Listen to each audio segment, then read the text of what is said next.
Hello, hello, hello again. Magandang umaga, Saudi Arabia. Ayan.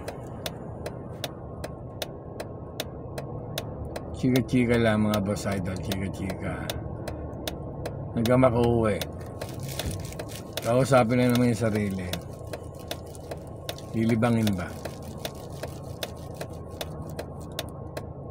Ayun.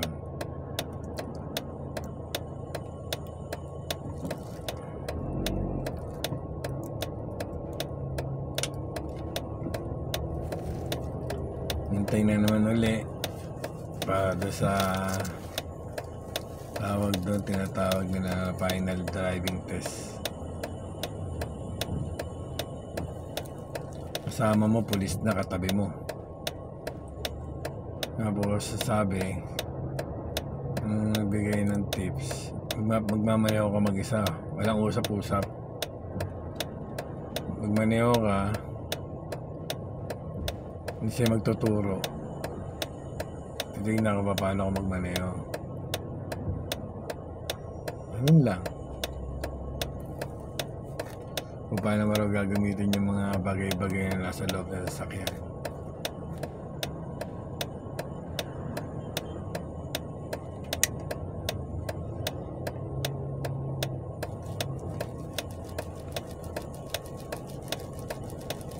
Although nakaka-nervyos kasi nga first time ko na ganyan. Tapos pulis pa yung pasahero mo. Pasyente tuloy. Pasahero. Mas karamihan pa naman hindi marunong mag-English. Doon ako nahihirapan makipag-cooperate. Kaya nagkakaroon minsan ng tensyon. Ha?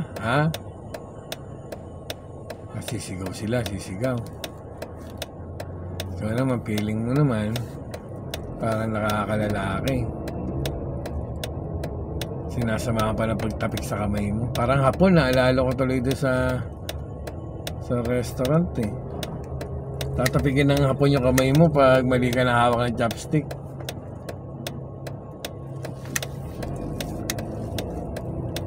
No good, no good. Haruta, no good daw. Dito naman, too much bad, too much bad. Too much bad daw. Kaya naman nakagawa ka ng krimen eh.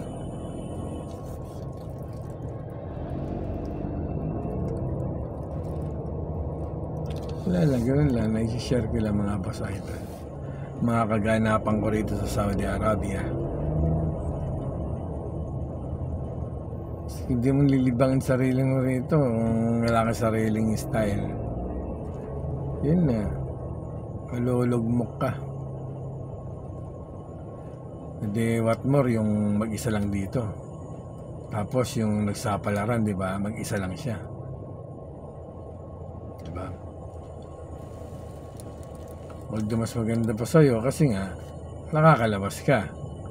Nakikita mo yung paligid mo. What more yung first timer na katulong. Yung halos karamihan pa naman, lalo na sa probinsya, hindi nakapagtapos din. May nakasabay pa nga ako eh. Grade 2 lang, hindi eh. Grade 1. Mag-isa lang di sa bahay. Yun, paano yun? Paano sila makipag-usap sa amo? Kaya minsan doon nag-uumpisa yung yung pangmamolestya eh.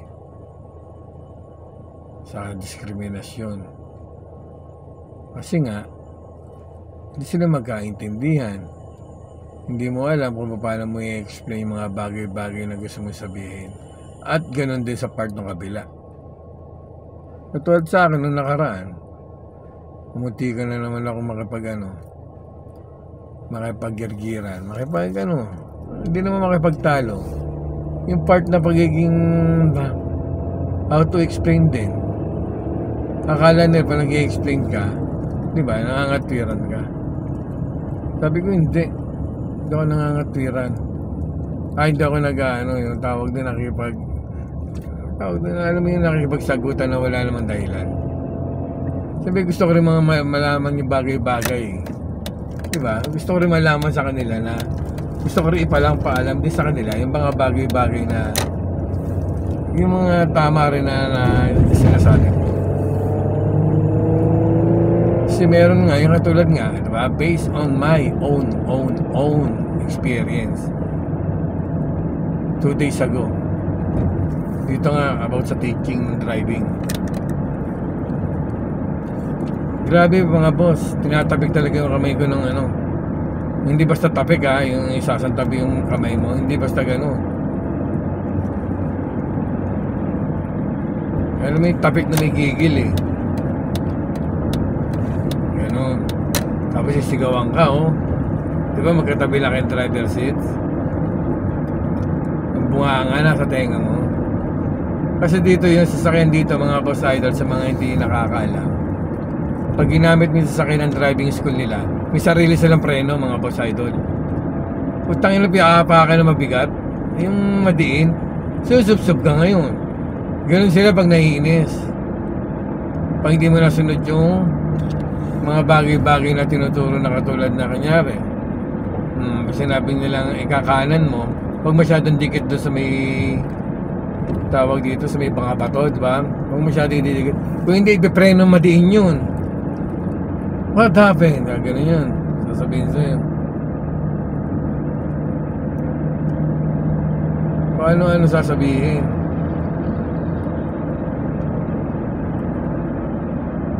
So, may kasama, mayroon nga ako kasamang Pilipino dun may kasama pang-i-insulto pa. Hindi ka naman daw marunong magmaneho, nagkukunya-kunyarihan ka lang.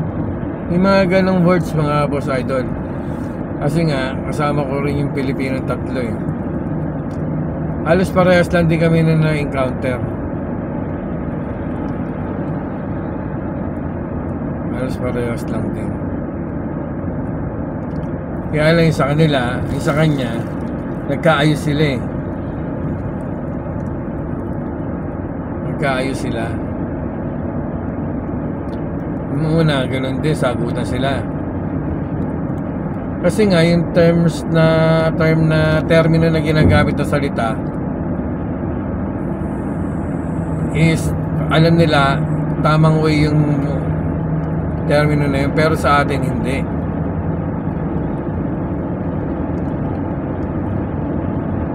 Kasi meron siyang pa-carb na lilikuan Siya pag-pa-carb, diba? Parang may ano yun Sabi niya, term na ginamit, ikanan mo. So pag sinabi mo ikakanan mo. Yung pala kakanan mo na parang i-slide ka doon sa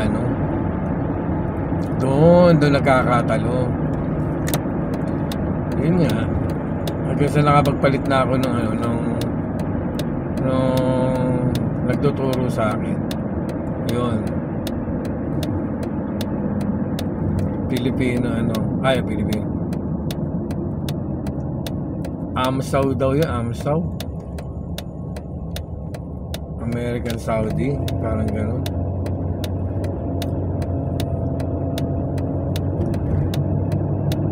Mabait naman.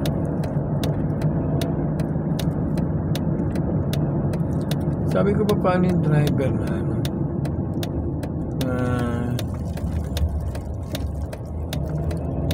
diba? Tulad na grade 2, grade 3, grade 5 lang din ang mga natapos, diba? Kasi meron kang andun tawag doon. Although may Tagalog